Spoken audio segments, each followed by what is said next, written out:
Les schémas sont des structures cognitives, gardées en mémoire, qui guident et traitent les informations de notre environnement. Les schémas sont acquis par apprentissage. En effet, dans notre environnement, nous expérimentons des choses et nous en subissons les conséquences. Selon notre perception, nous allons les mémoriser et les acquérir comme modèles.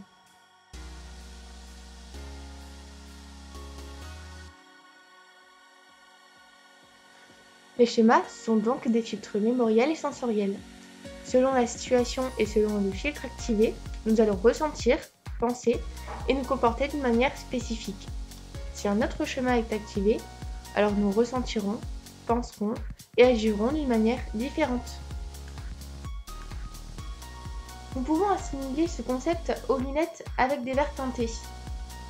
La couleur des verres va nous faire voir les choses de la même couleur. Par exemple, avec des lunettes roses, nous allons voir la vie en rose, donc peut-être être plus heureux.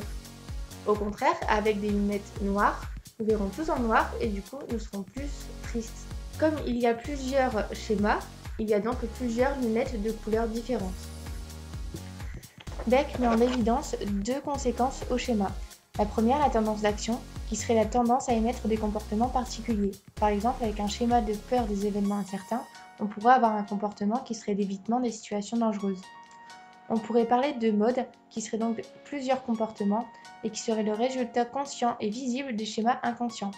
Par exemple, le mode anxieux, avec des comportements d'évitement, pourrait venir des schémas de dépendance, de peur des événements incertains ou d'abnégation. Ensuite, nous avons les événements cognitifs, qui sont les pensées et les émotions qui résultent du filtrage des informations par les schémas.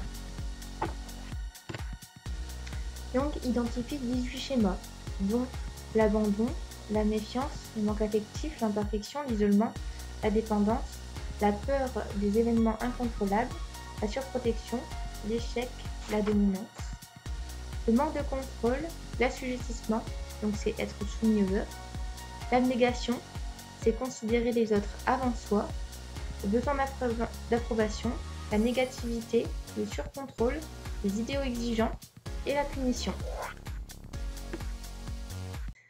Maintenant, quelques exemples de pensée automatique liés au schéma. Schéma droit personnel, dominance. C'est moi la reine de la maison, tout le monde me caresse et tout le monde fait ce que je dis.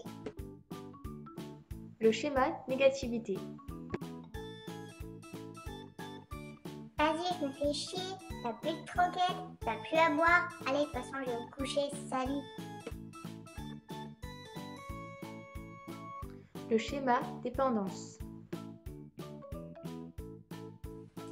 Oh, attends-moi, mais moi j'ai besoin de toi.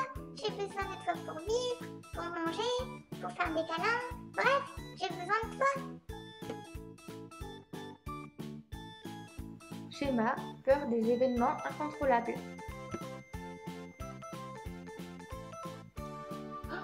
Non mais tu te rends pas compte? Et s'il y avait une météorite qui tombait sur nous? Et s'il y avait un attentat? Et si je glissais par terre? Oh, non mais moi j'ai trop peur. Hein.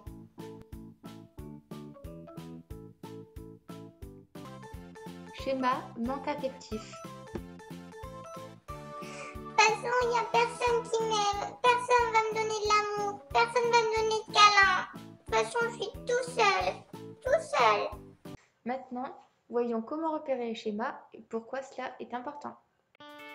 Pour évaluer les schémas, il peut y avoir deux solutions. La première est l'entretien clinique, où le psychologue va poser des questions aux patients pour investiguer ces schémas. La deuxième est les questionnaires. Par exemple, le Dysfunctional Attitude Scale de Weissman et Beck, qui va aller chercher les billets de traitement des sujets dépressifs. On a aussi l'échelle Sociotropie, Autonomie de Beck et collaborateurs, qui va encore une fois aller chercher les règles cognitives associées à ce que l'on pourrait considérer à des schémas de sociotropie et d'autonomie.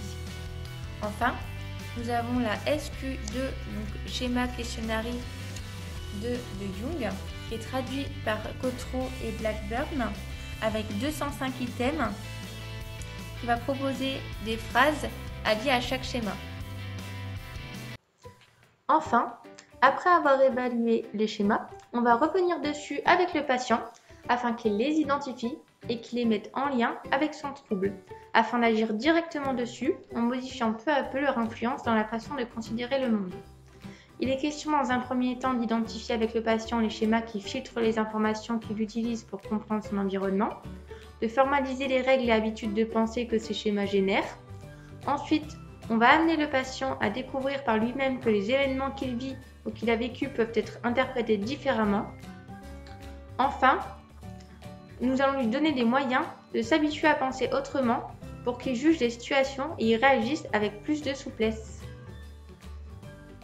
On suppose alors que les schémas se modifient, ce qui permet l'utilisation de règles moins rigides par le patient.